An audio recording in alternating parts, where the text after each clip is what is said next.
On va faire un petit saut des perdreaux gris. On traverse la Méditerranée pour retrouver Karim Rousselon. Salut Karim. Alors vous avez un oiseau absolument formidable qui est la perdrix gambra. Oui, bonjour, bonjour Tancred, bonjour à tous. Effectivement, c'était très intéressant d'écouter le sujet précédent sur le perdrix gris en France. Nous, comme tu le dis, on a le perdreau gambra. La perdrix gambra qui est l'équivalent de la perdrix rouge ici dans le nord de l'Afrique jusqu'au nord du Tchad, puis en Égypte. Alors je sais qu'il existe des petites populations relictuelles de perdreau gambra en Europe, notamment à Gibraltar, en Italie, en Sardaigne, et puis en Espagne à Tenerife. Mais c'est quand même un perdreau plutôt nord-africain, bien adapté aux conditions rustiques et sèches de la région, et qui connaît depuis, on va dire, les années 80, les mêmes problématiques un peu qu'en France, à savoir une raréfaction, une diminution des populations, des densités. Et comme vous avez dit, effectivement, les raisons sont multifactorielles. Et au Maroc, le perdreau souffre de la perte et de la modification des habitats, de l'utilisation grandissante ou croissante des intrants chimiques, pesticides, insecticides, tout ce qui fait perdre un petit peu la biodiversité. Et donc effectivement, on constate depuis maintenant une quarantaine d'années une baisse des populations de perdreaux gambra qui sont maintenant sous perfusion, on va dire, quelque part dans certaines régions de l'élevage en captivité. Néanmoins, quand même, soyons un peu positifs. C'est un oiseau qui est extrêmement résistant. Moi, j'ai eu l'occasion de voir et de chasser cet oiseau-là. On est souvent étonné des secteurs arides dans lesquels cet oiseau vit.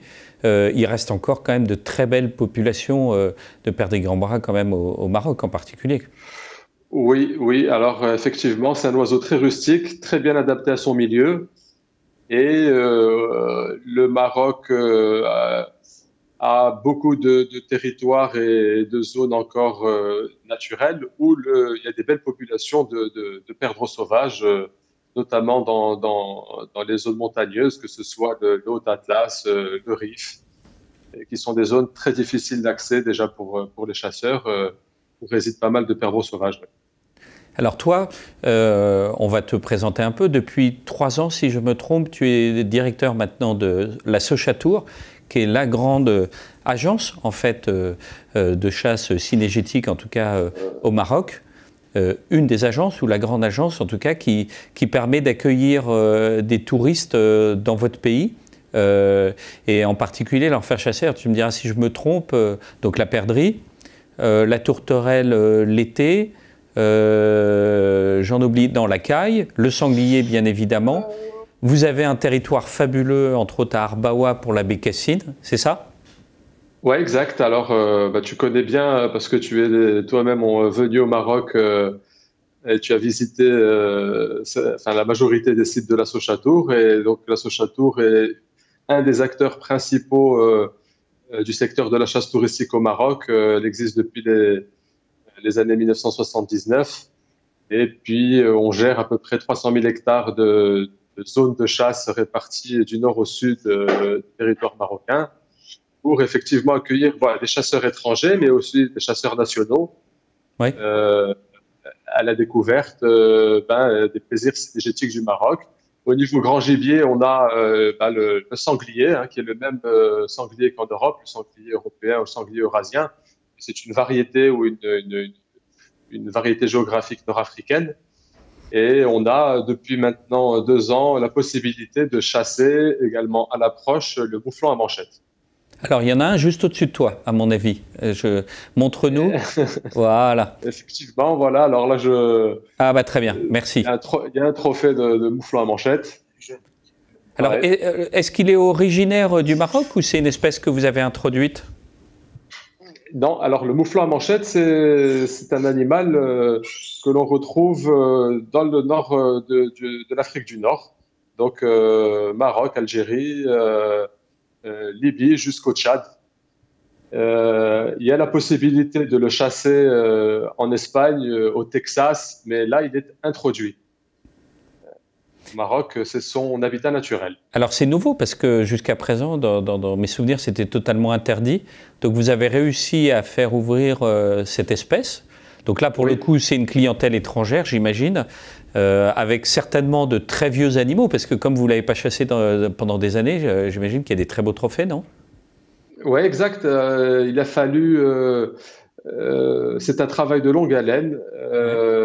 Il a fallu faire ce qu'on appelle du lobbyisme un petit peu au niveau de l'administration des eaux et forêts pour convaincre tous les partis de plonger dans cette aventure et d'ouvrir la chasse au mouflon à manchette, où il y a une belle population naturelle au Maroc, des individus âgés qui, jusqu'avant d'être chassés, finissaient par mourir de vieillesse. Et donc, on n'a pas inventé ce mode de chasse. Hein. On s'est inspiré de ce qu'on appelle la chasse conservation ou la chasse trophée. Et puis, on l'a adapté au contexte marocain, sous la direction de l'administration marocaine des eaux et forêts. Et on a la possibilité maintenant de tirer ou de prélever 10 mouflons mâles par saison. Et il faut savoir que ce sont des individus qui ont plus de 8 ans, c'est-à-dire qu'ils ne participent plus à l'effort reproductif de l'espèce. Le mouflon vit en groupe avec un mâle dominant qui veille sur plusieurs femelles. Des mâles de 5-6 ans plus vigoureux éjectent les anciens mâles qui se retrouvent en groupe de vieux mâles. Et c'est ces animaux-là que le chasseur va aller prélever. Et vous les chassez, bien entendu. Et vous les chassez à l'approche. C'est une chasse à l'approche. C'est une chasse à l'approche, donc qui se fait. Le mouflon est un animal qui aime la haute montagne, et donc c'est une chasse à l'approche assez physique. Les chasseurs viennent pour 2, 3, 4 jours sur le terrain, à pied bien entendu. Le matériel est porté à dos d'âne et on fait des campements de base en pleine montagne, donc à la recherche d'un beau trophée. Ça donne envie.